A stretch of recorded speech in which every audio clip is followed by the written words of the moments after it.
Шинэ 7 өдрийн мэдээ хамт өнөрхөн үзэгчтэй Монголын мэдээ сувгийн бэлтгэн өргөдөг цагийн урд мэдээлэл хөтөлбөрийн даваа гарагийн дугаар эхлэхэд бэлэн боллоо.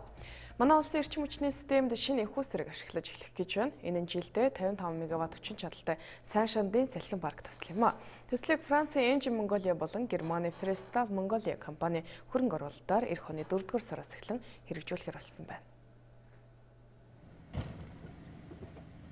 За сайн шанд салхин парк төслийг хэрэгжүүлэх судалгааны ажил 2006 оноос эхэлж бүрэн хийгдсэн байна.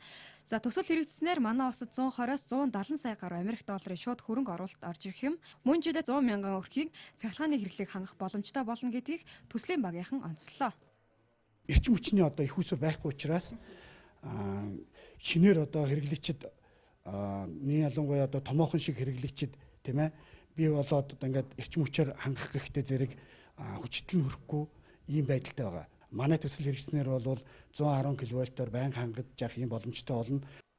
За өнөөдөр төслийг хэрэгжүүлэх тухай санамж бичигт Engie Mongolia болон Frestal компаниуд хамтын ажиллагааны гэрээнд гар үсэг зурлаа.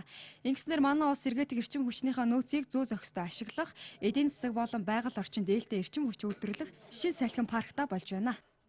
Renewable energy wind farm. За сайн шанд сэргээгдэх эрчим хүчний салхин паркын байгальд үзүүлэх хор уршиг нь маш бага хэмжээгээр хэмжигдэнэ. Агаар болон усны бохирдол үүсэхгүй. Мөн уур амьсгалын өөрчлөлтийн тухай хэлцээрийг улсын хурлын чуулганаас сойрхон баталж 11-р сарын 4-ний өдрөөс эхлэн мөрдөж байгаа. Энэ хэлцээрийн дагуу Монгол улс хүлэмжийн хийг тодорхой хэмжээгээр бууруулах зорилт тавьсан. Сайн шанд салхин парк ашиглалтанд орсноор жилд 200 гаруй мянган тонн нүүрс түргчийн хий агаар мандалд ялгархаас сэргийлж байгаа нь тус зорилттой бүрэн нийцэж байгаа юм а.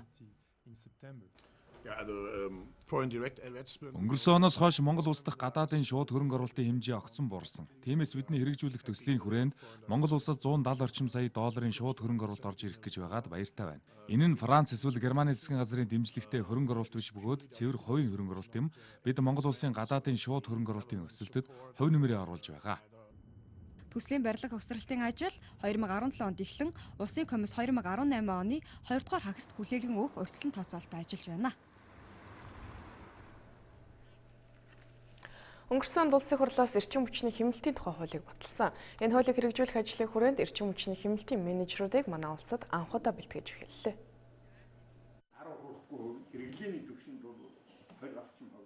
Эрчим хүчний хэмнэлтийн менежерүүд нь томоохон үйл ажиллагаа эрхэлж байгаа эрчим хүчний өндөр хэрэглээтэй байгууллагуудад ажиллахаар хуулинд тусгагдсан. Тэдгээр нь байгууллагынхаа эрчим хүчний хэрэглээг хэмжиж, түүндээ анализхийн, илүүдэл хэрэглээг хумих чиглүүлэгтэй байх юм байна. Удирдлага зохион байгуулалтууд энийг асуудал шийдэх. Өөрөөр хэлбэл тухайн байгууллагадаа дулаан цахилгааны эрчим хүчийг судалж, анализ, шинжилгээ хийж хаана эрчим хүчний алдагдал байна. Мөн барилга байгууламжийн хаана дургаар хаана алдагдал байдгийг шинжилгээгээр бол тодорхойлж, түүнийг хэмжих техник хэрэгслээр бол тодорхойлоод үүний үр дүнд техник арга хэмжээ авчиж, эцсийн одоо санхүү эдийн засгийн үр ашигтай гэсэн ийм үзүүлэлт гарч ирдэг л да. Манай улсад эрчим хүчний 500 мянга гаруй хэрэглэгч байдаг. Тэдний 6 тэрбум кВт цаг цахилгаан хэрэглэдэг юм а. Эрдэнэт үйлдвэрлэхэд ангараа 720 сая кВт цаг эрчим хүч хэрэглэдэг байх жишээтэй. Нийт хэрэглээний 60 гаруй хувийг өндөр хэрэглээтэй 100 гаруй байгууллага хэрэглэдэг байна. Тэгвэл хэмнэлтийн менежерүүд ажиллаж эхэлснээр үүнд 15% хэмнэлт гарах боломжтой гэж мэргэжилтнүүд тооцоолсон байна. Дархны дулааны цахилгаан станцын 2015 онд үйлдвэрлэсэн эрчим хүчний хэмжээг 2 дахин нэмэгдүүлсэнтэй хэмжээний эрчим хүчийг бид хэмнэлтээс бий болгож чадчих гэсэн. 70-80 тэрбум төгрөгийн хэмнэлт бол сарагдахаар харагдаж байгаа хэрэглэгч талдаа. За энэ маань бол зөвхөн ойр зургийн арга хэмжээ хэрэгжүүлснээр энэ цаашдаа бол нэмэгдэх юм бол мэдээж тухайн байгууллагт бол нэлээд одоо том боломжууд нэгднэ гэж харж байна. Эрчим хүчний хэмнэлтэн зөвхөн эдийн засгийн үр ашигаас гадна хүрээлэн буй орчны нөлөөллийг бууруулахад ч асар их ач холбогдолтой. Энэ чиглэлд ч манай улс олон улсад хүлээсэн үүрэг байгаа. Долларын ханш өдрөөр өсөж байгаа энэ үед доллараар зээл авсан аж ахуйн нэгжүүдийн нөхцөл байдал ямар байгааг бид тодрууллаа. Эсвэргээр арилжааны банкуд ямар ч эрсдэл үүрэлгүй зээлийн гэрээний нөхцөлөө хатуу барьж байгааг бизнес эрхлэгчид онцолж байлаа. Энэ талаарх дэлгэрэнгүй мэдээллийг инх чимэг хүргэнэ. Импортын бизнес эрхлэгч бар судалдааны төвөөр жишээ татахад 2012 онд 5 сая долларын зээлийг 1360 төгрөг байхад нь зээлж авсан бол өнөөдөр энэ ханш 2406 төгрөгт хүрсэн үед үлдсэн зээл нь хэрхэн өссөнийг харуулъя. 2012 онд 5 сая Америк долларын зээл авсан энэ жишээн дээрээс харахад долларын зээлийн нийт хүнд 5 тэрбум 354 сая 400 мянган төгрөг төлж байгаа бол долларын зээлийн үндсэн төлбөр 12 их 80. За харин нийлээд 2012-оос хойш энэ хугацаанд бол 17 их 80 354 сая 400 мянган төгрөг төлөх ёстой болж байгаамаа. За харин энэ зээлийг төгрөгөөр авсан бол төгрөгийн зээлийн нийт хүн 6.8 их 80. За харин төгрөгийн зээлийн үндсэн төлбөр нь 6.8 их 80. За харин нийт төлбөр нийтдээ 13 их 80 600 сая төгрөг байх байсан байна. За тодорхойлбол төгрөгөөр зээл авалгүй доллараар зээл авснаар нийт 3 их 80 754 сая 400 мянган төгрөгийг илүү төлж байна гэсэн үг юм аа. Одоо 5 сая долларын зээл авчаад би 3 сая ямар ч асуудалгүй төлж гисэн. Зүгээр яг ингээд огцом валютын өсөлтөд ингээд доллар чинь өсөж явцсан учраас яг ч аргагүй энэ дээр хэдэн тэрбумын лалдагдал хүлээж байгаа юм л да. Энэ мэт долларын зээл авсан бизнес эрхлэгчид ихээхэн хохирсон, үүнээс үүдэн ажилчдаа цөөлөх, үйл ажиллагаагаа хумих, зарим нь бүр хаалгаа барихад хүрсэн байна. Түүнчлэн Монголын үндэсний худалдаа аж үйлдвэрийн танхимын дэргэдэх Монголын олон улсын ба үндэсний арбитрийн газарт 2013 оноос хойш өнөөдрийг хүртэл валютын ханшийн өсөлтөөс хохирсон нийт 700 орчим бизнес эрхлэгч ханджээ. Жишээлбэл одоо гадны энэ компаниудтай байгуулсан энэ гэрээнээс одоо долларын ханшийн өсөлтөд шалтгаалаад гэрээнээ өөргөө биелэх боломжгүй болгоод гадны компаниуд энийг бол маш сайн хүлээж аваад нэгд олон улсад ийм арга байдаг юм чинь гээд алан торгуулсан чөлөөлдөг ч юм уу эсвэл гэрээндээ нэмэлт өөрчлөлт оруулдаг гэрээнийхээ хугацааг сонгодог ийм тохиолдлууд байна. Банкуд бол энэ дээр бол бас одоо яг гэрээнд ийм заалт байхгүй гэсэн үндслээр бол авч хэлцэхгүй. Хямралаас болж банкуд зээлээ хумаад эхэлж гисэн нөгөө талаас төгрөгийн ханшийн уналт нь банкуудын зүгээс бизнес эрхлэгчдэд долларын зээл санал болгох гол шалтгаан болж байна. Өнгөц харахад төгрөгийн зээл 18% хүүтэй, харин долларын зээл 12% хүүтэй харагдаж бага хүү төлөх мэт боловч бидний дээр тооцоосончлон ханшийн зөрүү зээлийн хүүгч хэд дахин нуглах эрсдлийг бий болгож байна. Гэсэн ч эргэлтийг хөрөнгөгүй болсон бизнесийнхэн аргагүй эрхэнд долларын зээл авсаар байна. Гэтэл төлбөр тооцоог үндэсний мөнгөнд тэмдэгтээр гүйцэтгэх тухай хууль мөрдөгдөж төлбөр тооцоо борлуулалтын орлогоо төгрөгөөр биш доллараар гүйцэтгэж байгаа аж ахуй нэгжүүдийг торгох механизм харин банкны системд үйлчлэлгүй иржээ. Төлбөр тооцоог үндэсний мөнгөнд тэмдэгтээр гүйцэтгэх тухай хуульд бол банк ус санхүүгийн байгууллагын зээл хадгаламжуул доллараар илэрхийлэгдхийг бол зөвшөөрсөн байдаг. Одоо тэгвэл долларын зээл олгохтой холбоотой банкны төлөөллийн байр суурийг сонсё. Ер нь бол банк харилцагчаас авсан хадгаламжаар харилцагчтай зээл өгөөд явдаг болохоор харилцагчаас доллараар авсан хадгаламж иргэн одоо төлөхт баталгаа болгож л харилцагч зээл болгож байгаа. Энэ долларын зээл хэрвээ төгрөгт хүргэсэн тохиолдолд банк харилцагчийн доллараар авсан хадгаламж харилцагыг төлөхөд хөндрөл учрах эрсдэл бизнес эрхлэгчид ч арилжааны банкуд ч аль аль нь ашигын төлөө ажилладаг байгууллагууд. Гэтэл ханшны өөрчлөлтийн эрсдлийг зөвхөн бизнес эрхлэгчид үүрч байна гэдгийг бид өнөөдөр хөндлөө. Асуудлын шийдлийг зөвхөн эргэцийн орчны өөрчлөлтөөр л шийдэх арга зам байгааг бизнес эрхлэгчдийн зүгээс онцолж байгаамаа. Бид энэ сэдвийг дараа дахин үргэлжлүүлнэ.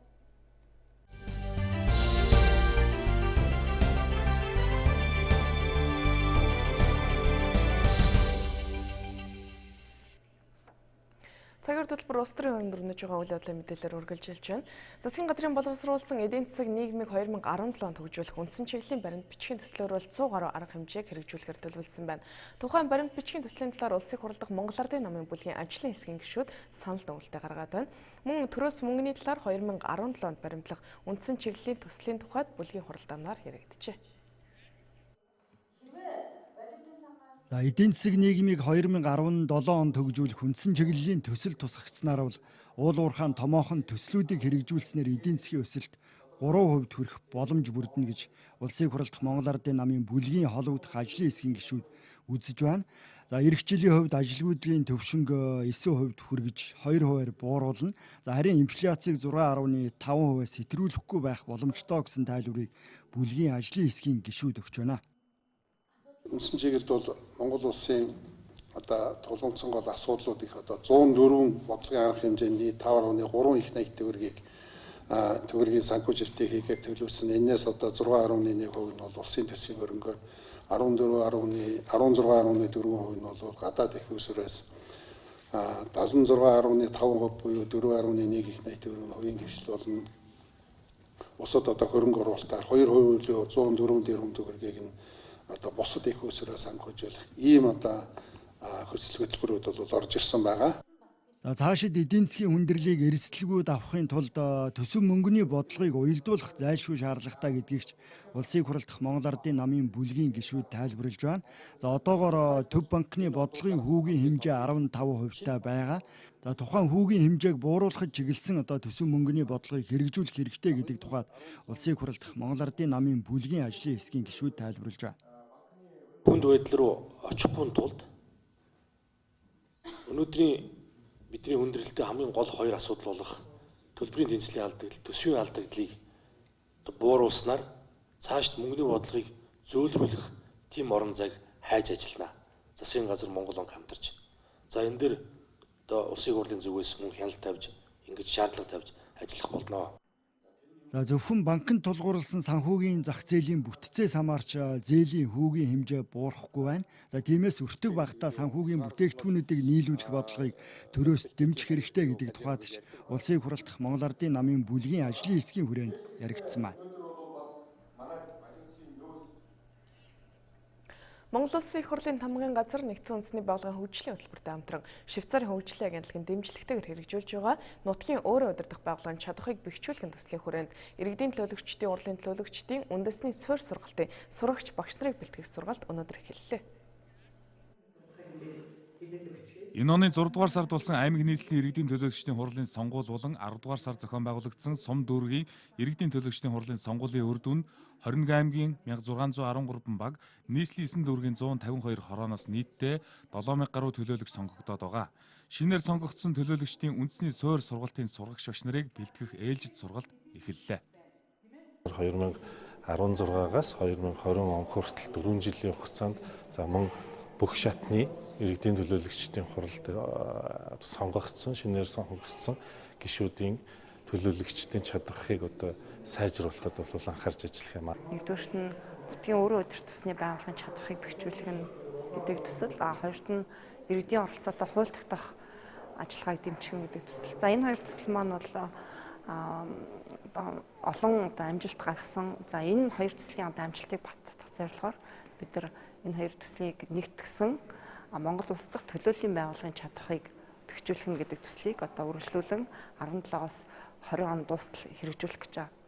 2013 оноос хэрэгжүүлж буй энэхүү төслийн үр дүнд орон нутгийн хурлын төлөөллийн болон хяналтын чигүүргээ хэрэгжүүлэх чадварыг бэхжүүлэн төлөөлөгчдөд зориулсан сургалтын хөтөлбөрийг боловсруулж, за түүнийг хэрэгжүүлэх механизм бий болгож ажилласан. Тухайлбал үндэсний түвшинд бэлтгэгдсэн 62 сургагч багш нь бүх шатны 361 иргэдийн төлөөлөгчдийн хурлын 7000 гаруй төлөөлөгчид 7 сэдвээр чадахжуулах сургалт явуулсан байна.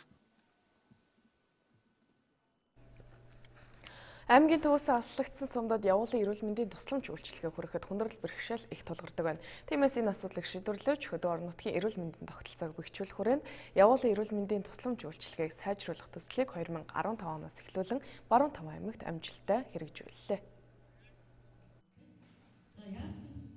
Хөдөө орон нутгийн иргэд ихэвчлэн аймаг сумдын төвөөсөө аслагдмал суурьшдаг. Энэ тэднийг эрүүл мэндийн үйлчлэгийг авах, эрт илрүүлэлтийн үзлэг шинжилгээнд хамрагдаж, өөрсдийн эрүүл мэндийг хамгаалахад хүндрэлтэй нөхцөл байдалд оролдог байна.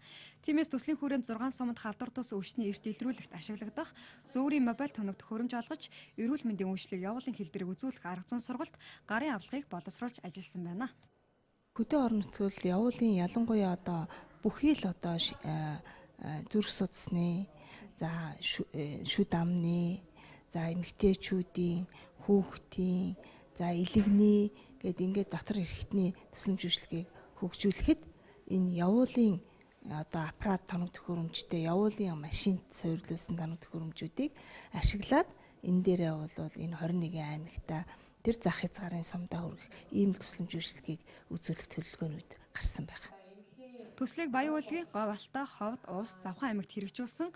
Үүний үр дүнд аймагуудын эрүүл мэндийн төвүүдийн үйл ажиллагаа сайжирч, ард иргэдэд эрүүл мэндийн тусламж үйлчилгээг чанар хүртээмжтэй түргэн шуурга хүргэх боломж бүрдсэн байна. Тухайлбал төслийн хүрээнд автомат даралтын аппарат, зөөврийн эхо, зүрхний бичлэгийн аппарат, таблет зэрэг иж бүрдэл мобиль тоног төхөөрөмж олгогджээ. Now the whole community has монголчуудын хувьд нүүдэлчин ард түмэн учраас аймаг хотынхоо төвөөс хол суурьшдаг. Энэ нь тэднийг эрүүл мэндийн үйлчилгээг цаг тухайд нь авч өвчнийг эртэлрүүлэх боломжийг нь хааж байна. Тэдний хувьд ихэвчлэн өвчнөө хүн чатанд нь орсны дараа эмчит хандаж оройтож үзүүлдэг. Тиймээс энэ төслийн хүрээнд мобиль тоног төхөөрөмжийг нэвтрүүлж бүх төрлийн халдварт болон халдварт тус өвчнүүдийг эхний шатанд нь илрүүлэх боломжтой болж байна. Тухайлбал хөдөө орон нутгийн иргэдийн хувьд хаанч байсан эрүүл мэндийн явуулын үйлчилгээг авч өвчний шинжилгээ нөхцөл байдлын мэдээллийг гэрээсээ интернетээр дамжуулан аймгийн нэгдсэн эмнэлэг рүү явуулж шаардлагатай тохиолдолд очиж үзүүлж эмчлүүлэх нөхцөл бүрдэж байгаамаа. Тухайн эмчин маань өөрөө тэрийг унших боломжгүй, онцлох боломжгүй байх юм бол хоёр дахь шатлалынхаа эмнэлэг рүүгээ явуулцдаг. Интернетээр явуулцдаг.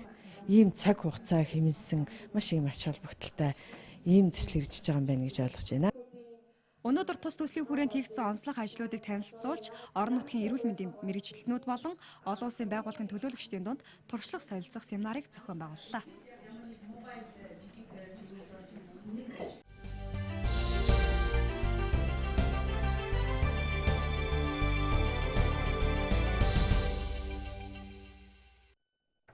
Дэлхийн олон оронд аюулын харанга дэлдэж, зарим улс орны хувьд хяналтнаас алдаад байгаа хар тамхи мансууруулах бодис болон сэтгцэд нөлөөлөх эм бэлтгэлийг хэрэглэгчдийн тоо манай улсад сүүлийн 2-3 жилийн дотор эрс өсч, энэ төрлийн бодисоос иргэдэд урьдчилан сэргийлүүлэх хууль эрх зүйн орчин дутмаг байгаа сэдвийг манай сэтгүүлч Тунгалаг Хундан сурвалжлаа. За баярлалаа зя. Тэгэхээр одоогоос хэдхэн жилийн өмнө хар тамхи болон мансууруулах төрлийн бодисыг зөвхөн мөнгөтэй чинээлэг бүлгийн хүмүүс тэдний хүүхдүүд хэрэглэдэг гэсэн ойлголттой байсан бол харин өнөөдөр энэ төрлийн бодис эм бэлтгэлийг хэрэглэгчид хүрээгээ тэлж дундаж амьдралтай айлын хүүхд залуус ч гэсэн хэрэглэдэг болж байгаа гэдгийг албаны өс сурвалжууд хэлж байсан юм. За өсөж байгаа нэг хоёр байдлаар харагдаж байна. Нэгдүгээрт ингээд судалгаа жил болгон хийгээд байхаар өс нэмэгдээд байдаг. Хоёрдугаарт болохоор яадаг гэхээр энд ирж байгаа хэрэглэгчдийн тоо өсөд байгаа. Ерөөсөө л ингээд сууж хөтөлгөөнтгөө аав ээжигээ дагуулаад хүүхд ороод ирдэг. За тийм тохиолдол нь өдрөө 2 ч байна, 3 ч байна, зарим үед 5 ч ирэн те ингээд өдөр тутамдаа хүн нэмэгдээд байгаа юм. Чи ингээд мөрдөн масалтын шатанд явж байгаа чамд бол сэтгэл зүйн хөвчсөн дарамттай хэцүү байгаа юм. Тийм, дарамттай хэцүү юм. Гэрийнхэн даж гэсэн нэр хүндэг болсон. Юу гэж яах гэрийнхэн болоо. Яавда миний хөл юмцтэй хүн ээж авч. Тийм. Ийм юусод төсөөлөөгүй гайхаж байна. За одооны хэрэглэлний шалгагдаж байгаа болов ийм л болж байгаа бол сар тамхи гэсэн чинь төсөөлөх байгаа. 1999 онд өсвөр насны 1000 хүүхдүүдийн дунд хийсэн судалгаагаар 45 хүүхэд өвсний урмал татаж хэрэглэдэг нь тогтоогдож байж. Түүнээс хойш энэ тоо тасралтгүй өссөөр өнөөдрийн байдлаар 561 тогтмол хэрэглэгч албан ёсоор бүртгэгдэн. Нэг хэрэглэгчийн цаана 4 хүн байгаа гэж үзэх юм бол 2000 гаруй хүн мансууруулах төрлийн бодисыг тогтмол хэрэглэж байна гэсэн үг. Мөн 2011 онд хууль зүйн яамнаас дэлхийн зөнгийн санхүүжилттэйгээр судалгаа хийж үзэхэд 60,000 хүн ямар нэгэн байдлаар татаж үзсэн гэсэн судалгаа гарчээ. Ялангуяа эрүүгийн хэргийн нөхцөл байдал нэлээд хүнд болж ирж байгаа. Бид одоо саяхан 2010 оны статистикаар харахад хар тамхитай холбоотой 26 хэрэгжилж мөрдөг байсан юм байна л да. Тэгээ өнөөдөр 16 оны эхний 3 удирлын байдлаар харах юм бол хар тамхи хэрэглэхтэй холбоотой 85 эрүүгийн хэрэгт одоо хэрэг бүртгэлд мөрдөн байцаалт ажиллагаа явуулсан байна. Тэгэхээр үндсэндээ 8 гаруй дахин өссөн гэсэн тооны үзүүлэлт гарч байна. Тэгэхээр зөвхөн одоо энэ бол хууль хяналтын байгууллага илрүүлээ шаргаж байгаа хэрэгүүд шүү дээ. Энэний цаана илрүүлж чадаагүй, илрэхгүй байгаа өч төчний хэрэгүүд бас байж байгаа. Тэр ностоо гэмтэрг үйлдэхээсээ илүүтэйгээр арга гэрний дунд асар томд 10 толчин гэдэг мэдээлэлд маш их ирж байгаа. Төрсөн эцэг эхнэр нь тийм ээ одоо хамаатан садан ах トゥ одоо ихч дүүнэр нь цагдаагийн бол дарга ядаад ирж явах ийм тохиолдлууд бол байна. Гэхдээ одоо хүүхдийн хар тамхинд орчлоо. Ингээд одоо нөгөө нэг юм хэрэглээд ингээли болоо юм шиг байгаад байна. Энийг одоо яах вэ гэд бүр аргаа бараад цагдаагийн байгуулалт ирж байгаа. За мансууруулах, сэтгцэд нөлөөлөх төрлийн бодисын хэрэглээ болон энэ төрлийн гэмт хэрэгтэд тэмцэх урьдчилан сэргийлэх ажил үндсэндээ эрэлт нийлүүлэлт гэсэн хоёр зүйл дээр төвлөрдөг байна. Нийлүүлэлт буюу энэ бодисыг биедээ авч явах, худалдан борлуулах, тээвэрлэх гэх мэт асуудлыг эрээгүй хуулиар зохицуулдаг бол эрэлт буюу хэрэглэгчийн тоог бууруулах, хүн ам ялангуяа хүүхэд залуусыг энэ төрлийн бодисын хэрэглээнээс урьдчилан сэргийлэх зорилго агуулга бүхий хуулийг манай улс 2002 онд батлан гаргасан байдаг юм. Харин өнөөдрийн энэ нөхцөл байдал, статистик мэдээллийг аваад үзэх юм бол тухайн хуулийн хэрэгжилт хангалтгүй байна уу гэсэн хардлага төрж байгаа юм. Энэ хуулиар юу хийсэн гэхдээ зэрэг тийм мансууруулах юм сэтгцэд нөлөөц бодисыг худалдан борлуулах, хэрэглэх, экспортлох, импортлох үйл ажиллагаанд яаж хяналттай хөгжих хяналтыг л зохицуулсан хууль байгаа. Тэр талаас нь боловсруулсан. Гэхдээ энэ хуулийн хэрэгжилт улс орон даяар хэр зэрэг сайн хэрэгжээгүүл хэрэгжих механизм бас нэгдүгээрт төгөлдөр биш байгаа. Уг нь бол мансууруулах сэтгцнүүдэд бодисын хэрэглэлтэнд хяналт тавих тухай хуулиараа хар тамхитад үндэсний хороотой байна. Үндэсний хороо нь ажлын албатай байна. Энэ ажлын алба нь энэ төрлийн байгууллагуудын хамтын ажиллагаа юмыг бол хангаж өгч явах юм үндсэн үүрэгтэй байгууллагаар хуулиндаа тусгасан боловч өнөөдрийн хүртэл үндэсний хороо байгуулагдаагүй учраас мэдээж ажлын алба байхгүй. Энэ учраас энэ хооронд төрийн байгууллага хоорондын харилцаа, энэ уялдаа холбоог хангаж өгч байгаа байгууллага Монгол улсын хэмжээнд өнөөдөр байхгүй. За хар тамхи болон сэтгцэд нөлөөлөх төрлийн энэ бэлтгэл бодисыг удаан хугацаагаар хэрэглэхээр турж эцэж арьс шаргалтаж судасны хан хатуурч цусны бөөмөнд нь бижрүү үүсдэг байна. Эцсийн дүндээ шууд өвхөлт хүргэдэг. Нэгэнт хэрвээ энэ бодис донтсон хүмүүсийн дөнгөж 5% нь эдгэрдэг. Тэгэхдээ маш өндөр үнээр эмчилгээ авах шаардлагатай болдог гэд эрүүл мэнд эдийн засгийн талдаач сүрэлт хүргэдэг энэ төрлийн бодисоос хүн ам ялангуяа өсвөр насны хүүхдүүдэд 100% хэрхэн татгалздаг болох вэ гэдэг тал дээр манай улс цаашид юу хийх ёстой вэ? Энэ сэдвийг үргэлжлүүлээд маргааш буюу Мянгамар гарагийн 19 цаг 30 минутаас Монголын мэдээ суугаар явах их сурвалж нэвтрүүлгээс үзэгч тавхан хүлээн авч үзэх боломжтой юм а.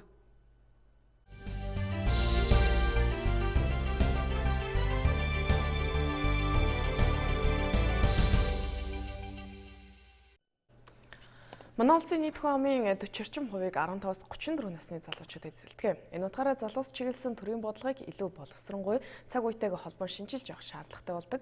Тиймээс тэдэнд хандсан эргэцэн орчныг сайжруулахын тулд чухам юун дээр анхаарах хэрэгтэй гэрэл хийсэн хэлэлцүүлэг өнөөдөр нийгмийн хамгаалалт хөдөлмөрийн яамн дээр боллоо.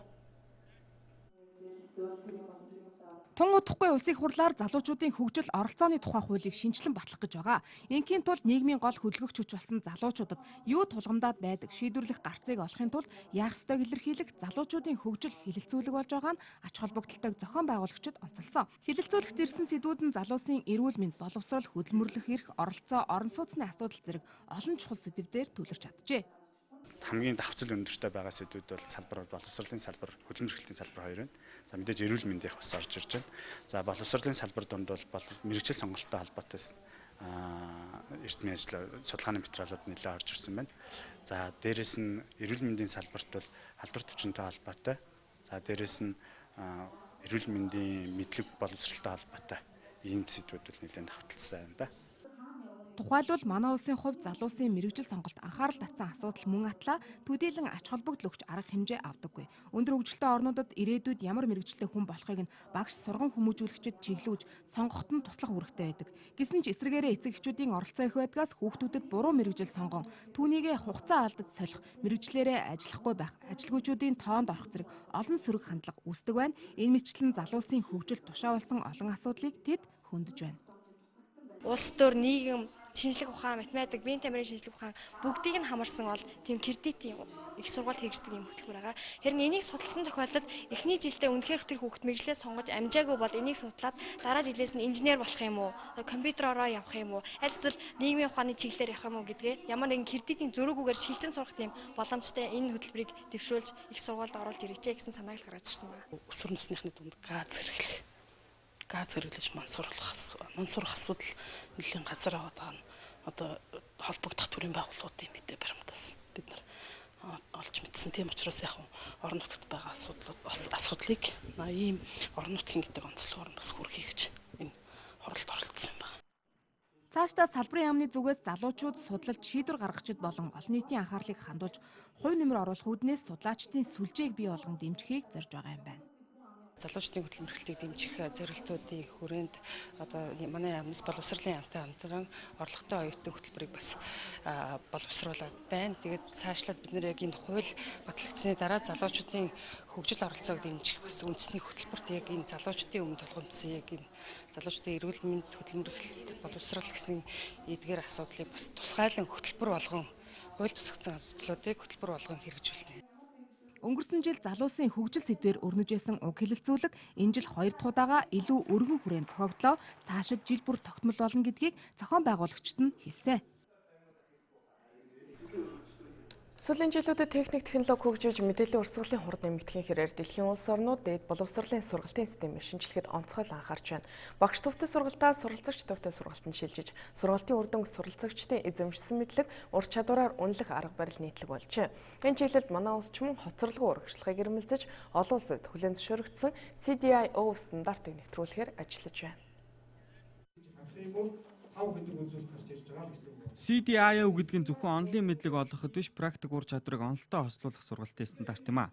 Өөрөөр хэлбэл асуудал суурилсан сургалтаар дамжуулан суралцагчдад багаар ажиллах, харилцааны болон бүтээгдэхүүн үйл ажиллагаа систем бий болгох ур чадварыг эзэмшүүлэх чиглэсэн технологи арга зүй гэж ойлгож болно.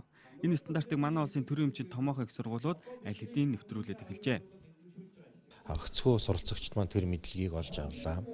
Одоо түүнийг хэрхэн өөрийн болгох вэ гэдэгт нь их сургуулийн багш нар зөвлөдөг, тусалдаг, чиглүүлдэг, сургалтын үйл ажиллагааны одоо удирдагч биш, сургалтын үйл ажиллагааны одоо туслагч, дэмжигч, дизайнер маягтай ийм одоо тогтолцоороо шилжиж байгаа юм.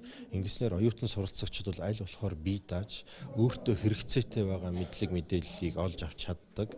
Тэр мэдлэгийг өөрийнхөө одоо эрэлт хэрэгцээ, хүсэл сонирхолд нийцүүлж судалдаг, суралцдаг ийм тогтолцоороо үндсэндээ шилжиж байгаа. Товчхоноор хэлэхэд бол бид олон улсын дэд улсын шинжлэгдэж байгаа чиг хандлагыг дагаж л өөрчлөгдөж байгаа гэсэн. Өөрөөр хэлбэл бидний одоо хүүхдүүд маань 21-р зууны одооны залуучуудын өөрсдийнх нь сэтгэлгээ, хандлага нь өөр болсон учраас тэрүүнд нийцсэн сургалт явуулахаас өөр аргагүй л. 1989 оноос эхлэн энэтхэг Австрали, Канада, Тайван, Хонконг зэрэг 20-од улс орон үр дүн суурилсан боловсрал гэж нэрлэгдэх боловсролын энэ стандартыг системдээ нэвтрүүлснээр сургалтын менежмент, чанар, эрдэм шинжилгээ, судалгааны ажлын үр дүнгээр дэлхийд тэргүүлж байна. Манай улсад ч мөн дээд боловсролын чанараараа олон улсад танигдах боломж байгаа гэдгийг албаны хүмүүс хэлж байна. Энэ сургалтын процесс маань сайжраад явхаараа дотоодын болоод олон улсын магадлал итгэмжлэлийн шалгуур шаардлагыг хангасан үйл ажиллагаа, хангасан мэрэгчлэтнүүд гарч ирнэ. Энэ нь өөрөө манай одоо Монгол хүмүүст, Монгол төгсөгчдөд олон улсын зах зээлд ажиллах боломжийг нээж өгч байна. Монгол Улсын засгийн газрын 2016-аас 2020 онд хэрэгжүүлэх үйл ажиллагааны хөтөлбөрт үр дүнд суурилсан боловсролын үзэл баримтлалыг хэрэгжүүлэх зорилтыг дэвшүүлсэн нь зөвхөн инженер технологийн боловсролд CDIO стандарт арга зүг нэвтрүүлэхээс гадна шинжлэх ухааны бүх чиглэлүүдэд үр дүнд суурилсан боловсролын тогтолцоог нэвтрүүлэх, улмаар Монгол Улсын бүх их дээд сургуулиудын сургалт судалгааны ажлын чанар, менежментийг шинэ шатанд гаргах боломжийг бүрдүүлж байна гэдгийг CDIO стандартыг нэвтрүүлэхийг чиглэсэн сургалтын үеэр онцолж байлаа. Цэцэрлэгийн уралцсан хангамж асуудалтай байгаа энэ үед яг хотын төвийн хүн амын нягтрал ихтэй бусад 200 гаруй хүүхэд цэцэрлэгт нэмж хамрагдах боломжтой болсон тухай таатай мэдээ байна. Улсын тэргүүний 1-р цэцэрлэгийн өргөтгөл өнөөдөр ашиглалтанд орсноор тус цэцэрлэгийн багтаамж 2 дахин нэмэгдэж байна. 1930 онд ашиглалтанд орж байсан Сүхбаатар дүүргийн 1-р цэцэрлэг улсын ууган цэцэрлэг юм. Монгол улсад сургуулийн өмнөх боловсролын суурийг тавихтаа ил цэцэрлэг анх 50 хүүхэдтэй эхэлж байсан бол өнөөдөр 400 хүүхэд хүлээж автлаа өргөжжээ. Хүүхэд болгоныг тоглох явцад нь хүүхдийг хөгжүүлэх энэ үйл ажиллагааг бол байнга одоо эрхэмлэн одоо ажилдаг. За хүүхд тоглож байхдаа дуулдаг, хөгжимддөг, бүжиглдэг, жүжиглдэг.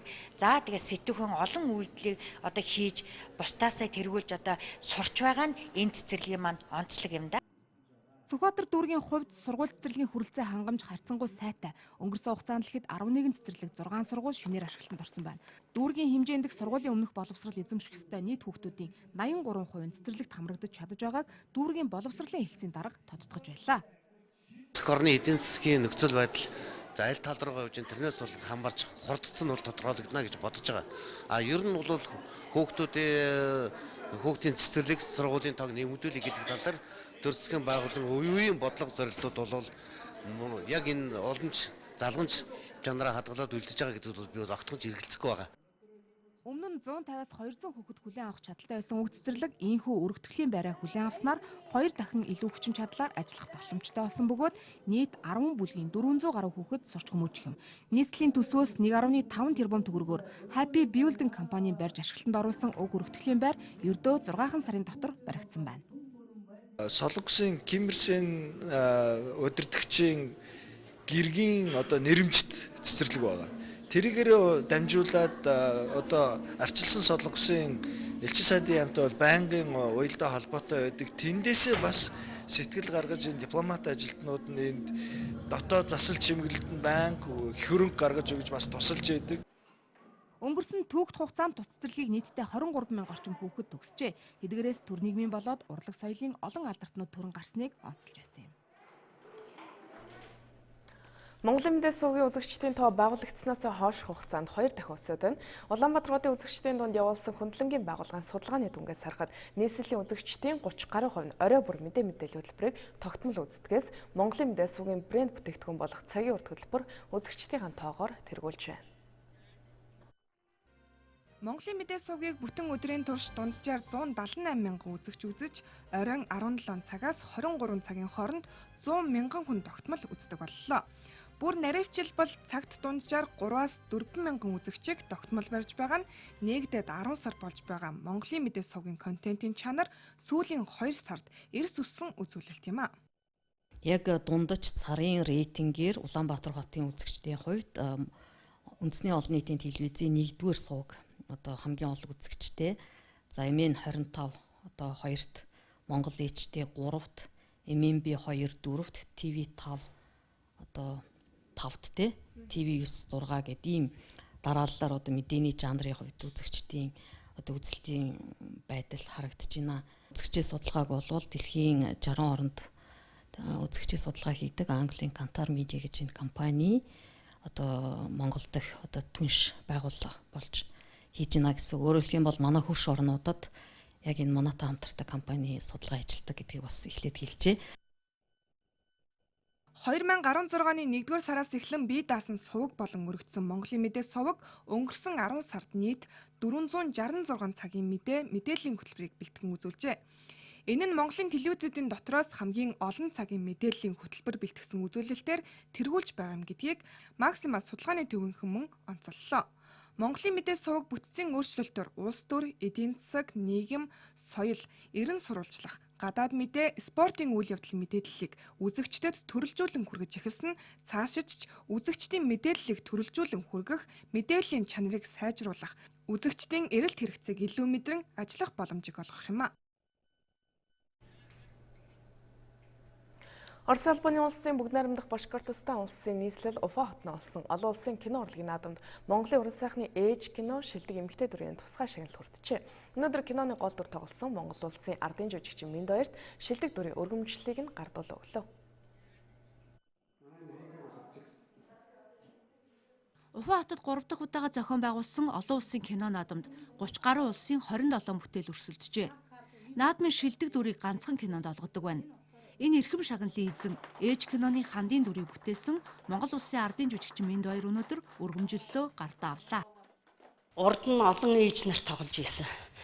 Одоо энэ удаагийн кинонд бол хүүгийнхээ төлөө үнэн зөвийг олох гэж биеэрээ баруун хязгаараас зүүн хязгаарын нутагт очиж хүүгийнхээ араас ирж байгаа. Тэр их сэтгэлийн хат уужилтаа тэнхээтэй тэр ихийн сэтгэлийг л энэ дээр би гаргах гэж чармаасан. Энэ кино маань энэ цаг үед их хүний тэр тайван мөртлөө ухаалаг шинж чанар тэгээд бодит амьдралд их ойрхон тэр тал нь бол бусад кинонуудаас илүү хүрсэн байж болох юм гэж би бодсон л да.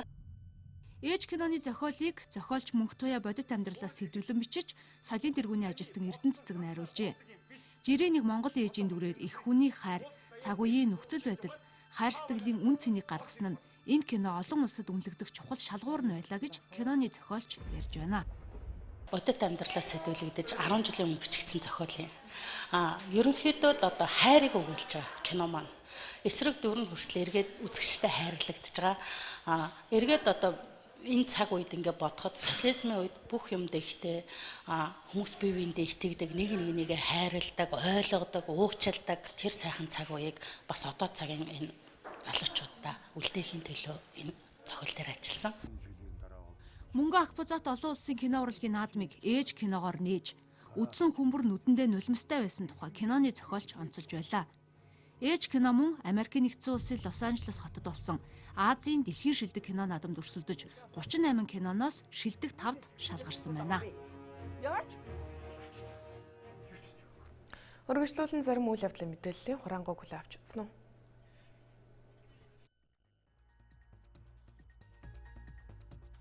Улсын хурлын өргөдлийн байнгын орооны дарга Саран Гэрэл хараагүй чүйлийн үндэсний холбооны удирдлага болон гишүүдийн төлөөлөлтөд уулзаж тулгамдсан зарим асуудлыг хэрхэн шийдвэрлэх боломжийн талаар ярилцлаа. Хараагүй иргэдийн үйлдвэрлэлийг дэмжих томоохон төсөл хөтөлбөрийг хэрэгжүүлэхээр болсон хараагүй иргэдэд зориулсан 99 айлын орон сууцны санхүүжилтийн 850 сая төгрөгийг 2016 оны төсвийн тодтголын үеэр шийдвэрлсэн гэдгийг өргөдлийн байнгын орооны дарга тайлбарллаа. Монголын Сарабангийн холбооноос жил бүр уламжлалгын зохион байгуулдаг Монголын Сарабангийн улсын 7 дугаар олимпиад энэ сарын 5-нд амжилттай болж 5-аас 16 насны нийтдээ 156 сурагч оролцож аваргуудаар шалгарууллаа. Сарабангийн улсын олимпиадад төрүүлсэн хүүхдүүдээс дахин шалгаруулалт хийж ирэх 2017 оны 6 дугаар сард Японы Ибараки мужийн Сарабангийн олимпиад, 7 дугаар сард Токиод нуулах, бүх Японы Сарабангийн аврах шалгаруулах тэмцээн, мөн тус оны 8 сард Токиод нуулах олон улсын тэмцээнд оролцуулах юм байна. Монгол улс жилдээ 40 тэрбум төгрөгийн хуурай сууг гаднаас импортоор авдаг. Жил ирэх бүр гаднаас авах сууныхаа хэмжээг 20%-аар танаж эхэлсэн. Тодорхойлбол 2012 онд 4.3 мянган тонн хуурай суу авч байсан бол 2015 онд 3.1 мянган тонн олгож бууруулсан. Гэхдээ төр засгийн зохицуулт гэхээс илүүтэй малчид нэгдэж өөрсдийнхөө нөөц боломжоор явуулын сүүний үйлдвэрүүдийг байгуулах боломжтой гэж сүү цагаан эдийн үйлдвэрлэлийг дэмжих үндэсний цагаан лаваа сангийн тэргүүн Пүрвэ хэлж байлаа. Өнөөдөр их орон дөрвөн үйл явдлын мэдээлэлээс үргэлээ үргэлжлүүлэн хэлийн чандах мэдээлэлд анхаарлаа хандуулна. За үзэгчдээ орой минь төргий. Өнөөдөр дэлхийд дахинд болон олон улсад өрнсөн үйл явдал мэдээлэлээс та бүхэндээ хүргье. Америкийн холбооны мөрдөх төвчөөний захирал Джеймс Коми Конгресс дэлгээсэн загталдаа ерөнхийлөгчийн сонгуульд ардчсан намаас нэр дэвшигч Хиллари Клинтонтэй холбоотой шин загтлуудыг судалсны дараа тус байгууллага түүний эсрэг ямар нэг хэрэг үүсгэх шаардлагагүй гэсэн дүгнэлтэд хүрлээ гэдгийг дуулгасан байна. Бид Хиллари Клинтон төрийн нарийн бичгийн дараагаар ажиллаж байхдаа хүлээн авсан илгээсэн бүх мэдээллийг судалж үзлээ. Ийхүү шалгалт хийсний дүнд бид өнгөрсөн 7 дугаар сард Клинтоны талаар хийж гаргаж байсан дүгнэлтээ өөрчлөхгүй хэвээр үлдээхээр шийдлээ гэж Коми Конгрессийн гишүүдэд илгээсэн загталдаа дурдсан байна. За тэгвэл Джеймс Коми өнгөрсөн 7 дугаар сард Хиллари Клинтон өөрийнх нь шуудангийн хаягаар дамжин ирсэн баримт бичгийн нууцлалд хойроо ганцсан ч хууль зөрчөөгүй гэж мэдэгдэж байсан юм а. За ямар ч байсан Хиллари Клинтоны сонгуулийн штаб энэ хэрэг ингэсгээд өнгөрсөн дүгнэхээр баяртай байна. За Хиллари Клинтоны шуудангийн хаягтай холбоотой шуугиан 2015 оны 3 дугаар сард анх дэгдэж байсан. За тэрээр Америкийн нэгдсэн улсын төрийн нарийн бичгийн дараагаар ажиллаж байхдаа албаны холбоо харилцааны дүрмийг зөрчиж, хувийн шуудангийн хаягаа албан хэрэгцээнд ашигласнаас энэ шуугиан анх дэгдсэн юм а. За Клинтон өөрөө энэ бүгдэд маш тайван хандаж, холбооны мөрдөх төвчөө хэргийг дахин сэргээлж, энэ би буруугүй гэдгийг нотлоод өгнө гэж байлаа. За энэхүү холбооны мөрдөх төвчөө Клинтон буруугүй гэдгийг нотлсон ч гэлээ энэ шуугиан сонгуулийн кампанийг донсолгож, Дональд Трампд баггүй оноо нэмсэн юм а. Америкийн нэгдсэн улсын ерөнхийлөгч Барак Обама ардчсан намаас нэр дэвшигч Хиллари Клинтоны сурталчилгаанд оролцох явцдаа ардчсан нам Флорида мужид ялах юм бол ерөнхийлөгчийн сонгуульд ялна хэмээн мэдэгдлээ. За ердөө 2 хоног Флоридчуудаа улс орны ирээдүйг шийдэхэд ердөө 2 хоног л үлдээд байна. Иймээс бидний 8 жилийн өмнө эхлүүлсэн ажлыг үргэлжлүүлэхэд та бүхний тусламж, дэмжлэг бидэнд маш их хэрэгтэй байна гэж Обама Флорида муж улсад хэлсэн үгэндээ онцлсан юм а. За Обама Флорида мужийн оршин суугчдад хандаж 2008 оныг иргэн санахыг уриалсан. За түүний хэлснээр тухайн үед улс орон урт удаан хугацаанд үргэлжилсэн 2 том цэргийн ажиллагааны үр дагаврыг даван туулахын хажуугаар дэлхийд дахинд эдийн засгийн хямрал нүүрэлсэн үе байсан гэдгийг сануулж бид та бүхний дэмжлэгтэйгээр түүхийн хуудсыг эргүүлж чадсан. Эдийн засгийн хүнд үеийг давж чадсан. Гэтэл хэрэв бид одоо сонгуульд ялж чадахгүй бол бидний байгуулсан дэвшил ор хоосон зүйл болох гээд байгаа тул бид Флоридаг л ялан дийлэх юм бол ардчсан ном сонгуульд ялна гэлээ. За статистик мэдээгээр одоогийн байдлаар Клинтон өөрт нь сонгогчдын коллегийн 272 оноо ирж болох мужуудад тэргүүлж байгаа ч гэлээ. Трамп араас нь 100 холбон нэхэж байгаагийн энэ дээр Трамп чухал ач холбогдол бүхий Флорида, Умард Каролин, Огайо, Невада, Айова мужид тэргүүлж байгаамаа.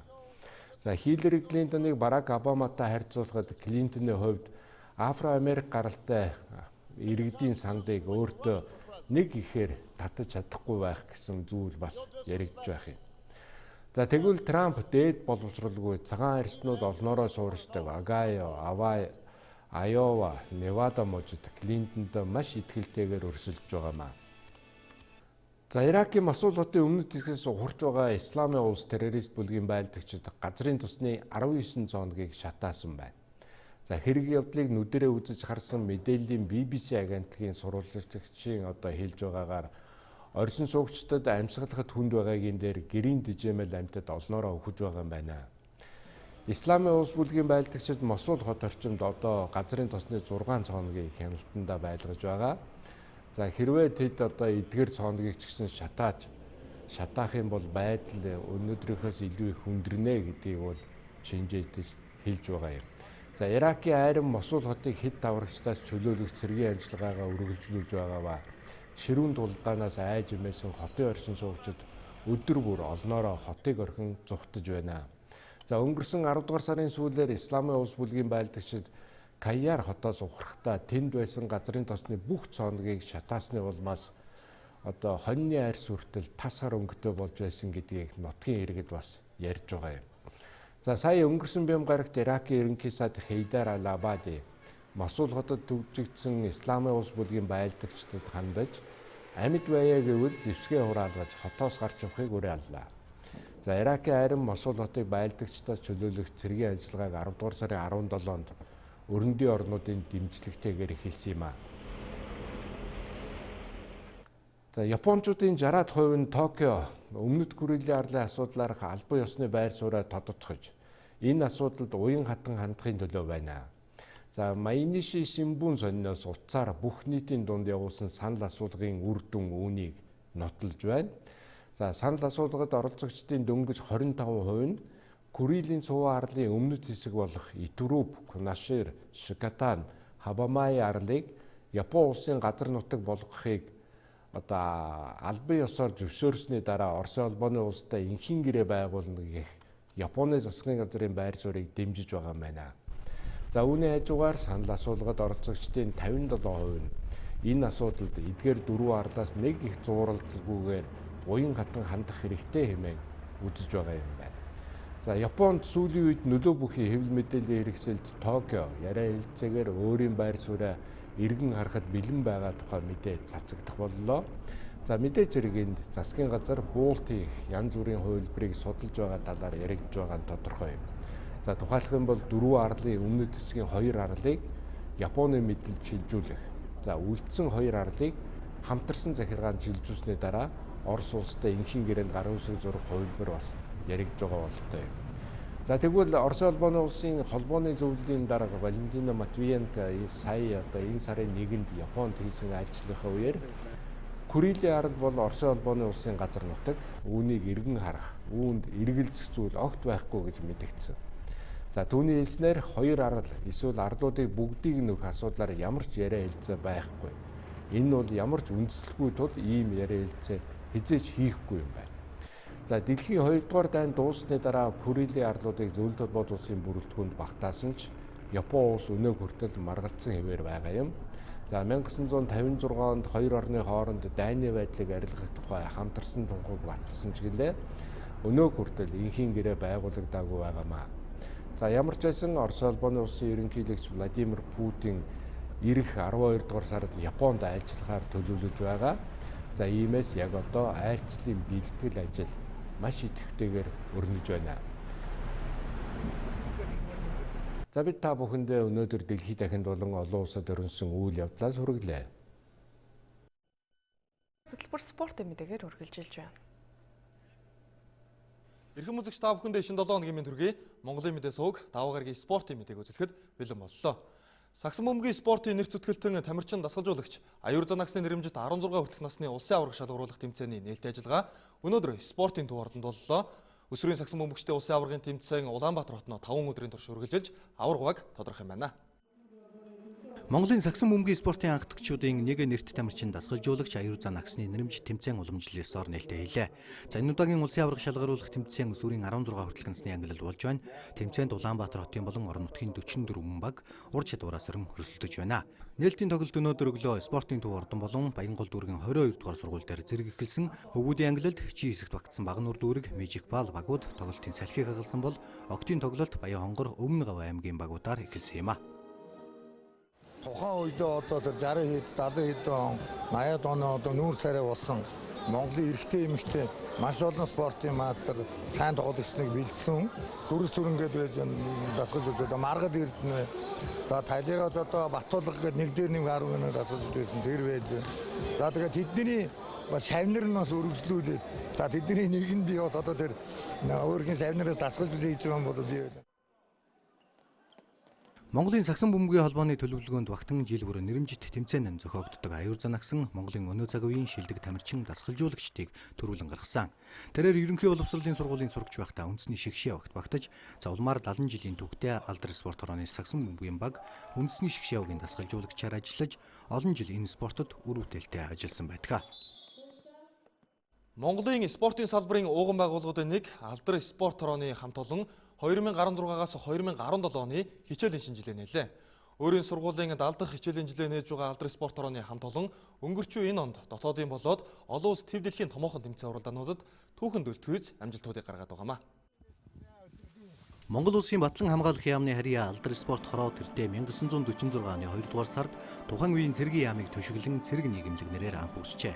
За улмаараа 1956 оноос алдар нийгэмлэг, 2005 оноос алдар спорт хороо болон өөрчлөгдөж Монголын үндэсний болон их спортод 70 жилийн зузаан түүхийг бүтээгээд байна. Хүндрэлтний их олимпийн мөчлөгтэй таширлаж 70 дахь удаагийн хичээл сургуулийн шинэ жилийн нээлт тэгш он жил давхцаж байгааг тус хорооны дарга Монгол улсын гавьяа тамирчин гурамда өсгөөр тодтоход за эрх хүлээлт өнгөрсөнд бүтээсэн амжилтаа баттгах ахиулан биелүүлэхийг нийт тамирчин дасгалжуулагчид, офицер, ахлагчидтай хандаж хэлсэн үгэндээ онцлсон юм а. 17 онд бол бид дэлхийн цэрэг спортын холбоо буюу СИЗМ гэж том байгууллагын гишүүн орон. За бид бол өмнө нь одоо зөвхөн оролцогч байгууллага байсан бол энэ хичээл сургуулийн жилд бол одоо бид зохион байгуулагч болох талаар одоо сая СИЗМ-ийн ерөнхийлөгч манай улстай ажиллах үеэр одоо ярилцсан тохирсон. За манай үйл ажиллагаатай СИЗМ-ийн ерөнхийлөгч танилцсан одоо сэтгэл хангалуун юм сайхан бүтсэн. 17 онд бол 8 орон орсон юм жодоо бүхэн аврагч туруулах тэмцээнийг бид Монгол оронд алдар спорт орон дээр зохион байгуулахад төлөвлөж байгаа. За ер нь одоо их спортын хувьд бол 4 жилийн циклээр ингэж явагддаг. Тэгээд бидний хувьд бол бас яг мэдээж яг 17 оны хичээлийн жилийн одоо нээлт гэдэг маань эрхчлэлийнхаа улсын аварга мөн бас одоо дотоодод болон одоо олон улсын тэмцээнд оролцох бүх амжилтуудаар мэдээж яг баттгах тийм зорилготой байгаа. Өнгөрсөн үеэрл алдар спорт хорооны харьяа 11 тамирчин хүндрэлтний олимпийн их наадамд оролцсон. Тэднээс Монголын таеквондогийн түүхэнд анхны олимпийн эрхийг авсан олон улсын хэмжээний мастер Тэмүүжин 8 дугаар байр. Чөлөөтгөөр Монгол улсын гавьяа тамирчин Мандах Наран 5 дугаар байрчил гарсан. Мөн дэлхийн аваргын тэмцээнээс дугуй спортын тамирчин олон улсын хэмжээний мастер Тэгш баяр залуучуудын анхны дэлхийн аварга болж хөндий гэргэлтийн тамирчин олон улсын хэмжээний мастер анх цэцэг залуучуудын дэлхийн аваргын алт олимпийн наадмын шигшээ шат хүртэл өрсөлдсөн юм а. 4 жил тутамд болдог Монголын бүх ард түмний спортын их наадамд нэгдсэн дүнгээр 12 дахь дөрвөөгөө хүртэж төрийн наадамд аварга арслан цолтон тэргүүтээ 11 бүх зэвсэгдэх хүчний алдар спорт хорооноос энэ онд шүүгэрсэн билээ. Засгийн газрын хэрэгжүүлэгч агентлаг Бие тамирын спортын газар Баянгол дүүргийн Бие тамирын спортын хороотой хамтран Ахмадын чирэгжүүлэх алхаа нийтийн бие тамирын өдрөлгийг зохион байгууллаа. За энэхүү спорт өдрөлөгт нийслэл Улаанбаатар хотын 6 дүүргийн ахмадууд оролцсон байна.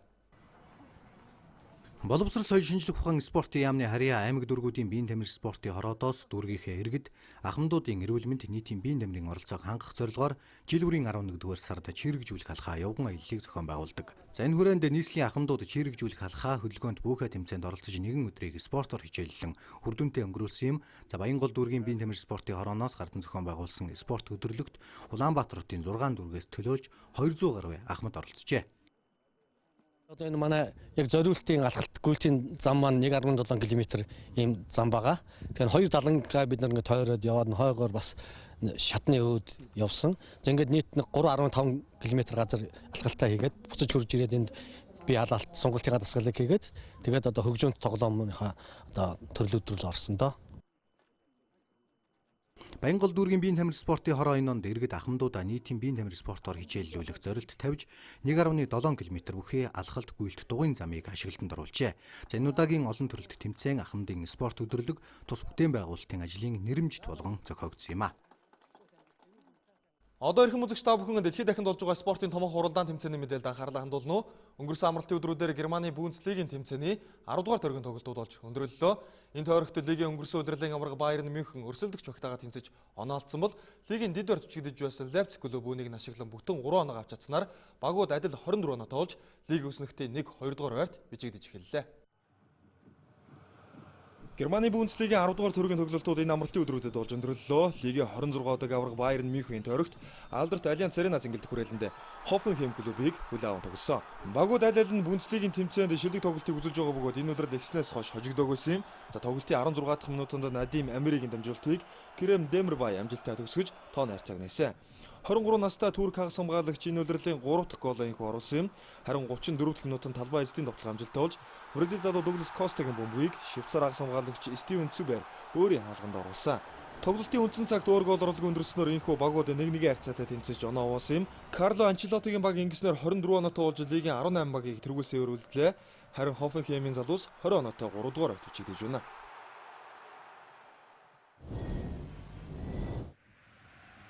Бундслигийн тэмцээний 8 удаа аварга Боруссия Дортмунд энэ удирлын 10 дахь тоглолтонд Гамбург клубын талбайд зочлолоо. Лигийн сүүлийн 4 тойрогт ялалт авч чадаагүй байсан Томш Тухлийн Дортмунд энэ удаагийн тоглолтын эхнээс өрсөлдөгч хамгаалалт тоглоом гээд бүх талаараа илүүхэн тоглож байсан. Энэ удирдал 7 гол оруулаад байсан багийн шилдэг мэрэгэн буч Фермерк Обамян эхний үед Дортмундаас 3 голыг оруулж чадсан. Түүнийг эхний 2 голыг оруулахад 19 настай туркийн шгшөөгийн залуу байстай Эмре Мор гол үргийг гүйцэтгсэн. За удирдлын 9 дахь тоглолтонд талбайд гарсан 27 настай Габон тоглогч Обамян тоглолтын 2 дугаар удирдлын 11 дахь гол оруулж энэ өдөр фокер төлөвлөлөө. 4 гол оруулж лигийн тойргийн Баатар усан тэрээр мөн мэрэгэн булсын шгсалтын тэргүй игнэн дэвшиж байгаа юм. 2 дугаар үед Дортмундын залуус дахин 1 голыг оруулж чадсан. Энэ удаад Обамянгийн дамжуулалтаар 19 настай Франц хагас хамгаалагч Усман Дембеле өрсөлдөгч багийн хаалганы торыг хөдөлгсөн. Харин Гамбург клубээс тоглолтын 2 дугаар үед Николай Мюллер 2 голыг оруулснаар 5-2 харьцаатай Дортмунд удирдлын 5 дахь очил авсан. Тэд одоогоор 18 оноотой лиг үснэгтийн 5 дугаар байрт удирдлыг үргэлжлүүлж байна. Хилийн чанад болж байгаа спортын томоохон хуралдаан тэмцээний мэдээлэлээс үргэлжлүүлэн хүргэе. Энэ өдрүүдэд Америкийн үндэсний сагсан бөмбөгийн холбооны лигийн тэмцээн болон Хойд Америкийн үндэсний хоккейн лигийн мөсөн талбайд шинэ удирдлагын тоглолтууд үргэлжилсээр байна. Америкийн үндэсний сагсан бөмбөгийн холбооны удирдлагын тоглолтын хүрээнд өнөөдөр 6 тоглолт болж Лос Анжелес хотын Lakers баг Phoenix Suns-ыг өөрийн талбайд хүлээн авлаа. Багуудын аль аль нь үүний өмнөх 2 тоглолтонд дараалал хожид байсан. Лигт 2 дахь удирлаа тоглож байгаа Сансын мэрэгэн бууч 20 настай Дэвин Бүүкер энэ өдөр онцгой сайн байлаа. Тэрээр 39 он аван бүх тоглогчийг тэргүүлсэн бөгөөд удирдал ихснээс хойш нэг тоглолтод дундаж үзүүлэлтээр 23 оноо авч байгаамаа. Харин лигийн 16 удаагийн аварга Лос Анжелес Lakers-ээс шин залуу шилдэг тоглогчид энэ удирлыг туу амжилттай эхлүүлээд байна. Ник Янг өнөөдөр 22 оноогоор багаа тэргүүлсэн бол Julius Randle, Jordan Clarkson, D'Angelo Russell нар тус бүр 10-аас дээш оноо авч багаараа жиг цаан тоглолтыг үзүүлснээр 119-108 харьцаа төрсөлдөгч ойцсон. 4 хожид 3 ажилттай болсон Lakers одоогоор өрнөд үсийн 6 дугаар байрт бичигдэж байна. Өнөөдөр Америкийн нэгдсэн улсын Чикаго хотын United Center-ийн мөсөн талбайд алдарт Chicago Blackhawks Dallas Stars-ийн эсрэг шинэ удирлын 13 дахь тоглолтоо хийлээ.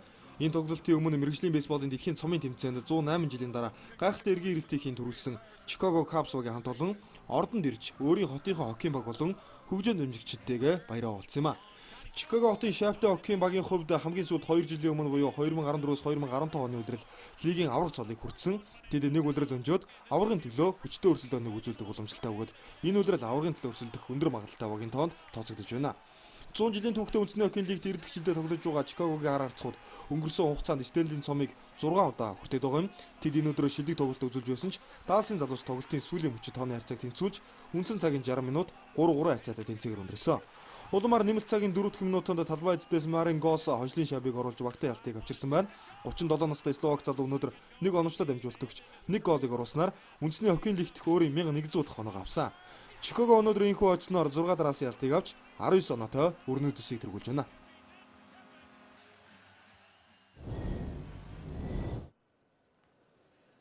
Сая 748,925 еврогийн шагналын сантай ATP буюу эрэгтэйчүүдийн мэргэжлийн талбайд тэнцсэний Paribas Masters тэмцээний эрэгтэйчүүдийн ганцаарчсан төрөлд дэлхийн шилдэг 48 теннисч ур чадвараа сорилсолдож ялагчаа тодорхойллоо. Францын нийслэл Парис хотноо өнгөрсөн 10 дугаар сарын 29-ний өдөр эхэлсэн энэ тэмцээний шигшээ шатанд өрсөлдөхөөр Их Британий алдар тамирчин дэлхийн чансааны 2 дугаар чигдэж байгаа Энди Муррей, дэлхийн чансааны номер 19, Америкийн нэгдсэн улсын алдар тамирчин Джон Иснер нар шалгаруулдаг байсан.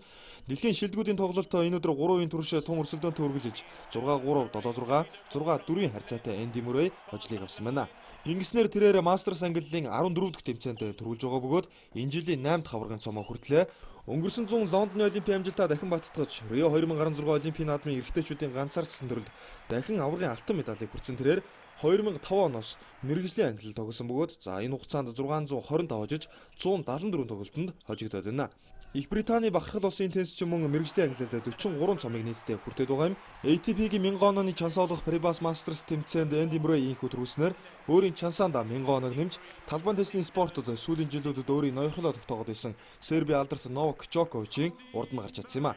Ингэснээр тэрээр анх удаага дэлхийн чансааг тэргүүлж эхэллээ. Эрхэм үзэгч та өнөөдөр спорт ертөнцид болсон томоохон уралдаан тэмцээн үйл явдлын мэдээлэлээс томил үргэлээ. Иржүү шинэ 7 өдрийн ажил үйлсэнд амжилт хүсье. Баяртай.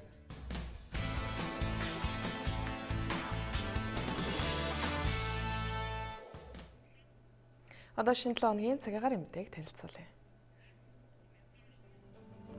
Бүлгээд шөнөдөө 7 хэм хүйтэн өдөртөө 1 хэм. Улаан гомдшөндөө 14 өдөртөө 3 хэм хүйтэн байна. Ховдод шөнөдөө 8 хэм хүйтэн өдөртөө 5 хэм дулаан. Алтайд шөнөдөө 9 хэм хүйтэн өдөртөө 1 хэм дулаан байна. Улаастайд шөнөдөө 15 өдөртөө 1 хэм хүйтэн. Тосон цэнгэлд шөнөдөө 20 өдөртөө 5 хэм хүйтэн байна. Баянгурт шөнөдөө 12 өдөртөө 1 хэм хүйтэн. Мөрөнд шөнөдөө 16 өдөртөө 3 хэм хүйтэн байна. Хатгалд шөнөдөө 18 өдөртөө 4 хэм хүйтэн байна. Цэцэрлэгт шөнөдөө 11 хэм хүйтэн өдөртөө 4 хэм дулаан. Хар хорон шөнөдөө 10 хэм хүйтэн өдөртөө 5 хэм дулаан. Гараа ихээр шөнөдөө 9 хэм хүйтэн өдөртөө 4 хэм дулаан. Булганд шөнөдөө 16 хэм хүйтэн өдөртөө 1 хэм. Дархан отноо шөнөдөө 16 өдөртөө 3 хэм хүйтэн байна. Эрдэнэтэд шөнөдөө 13 өдөртөө 1 хэм хүйтэн. Чорт шөнөдөө 13 өдөртөө 1 хэм. Сүхбаатарт шөнөдөө 17 өдөртөө 4 хэм хүйтэн байна. Зүүн хараад шөнөдөө 19 өдөртөө 4 хэм хүйтэн. Зүүн модод шөнөдөө 16 өдөртөө 1 хэм хүйтэн. Багнуурт шөнөдөө 20 өдөртөө 5 хэм хүйтэн. Чингист шөнөдөө 21 өдөртөө 4 хэм хүйтэн. Баруун уртад шөнөдөө 18 өдөртөө 3 хэм хүйтэн. Чаоснд шөнөдөө 20 өдөртөө 10 хэм хүйтэн. Мандалговд шөнөдөө 14 хэм хүйтэн өдөртөө 3 хэм дулаан. Далан задгадад шөнөдөө 8 хэм хүйтэн өдөртөө 6 хэм дулаан байна. Хамбогдод шөнөдөө 6 хэм хүйтэн өдөртөө 7 хэм дулаан. Сайн шандад шөнөдөө 11 хэм хүйтэн өдөртөө 4 хэм дулаан. Замын удад шөнөдөө 10 хэм хүйтэн өдөртөө 5 хэм дулаан. Нийслэл Улаанбаатар хотноо өнөр шөнөдөө 15 хэм хүйтэн, маргааш өдөртөө 2 хэм хүйтэн байх нэ.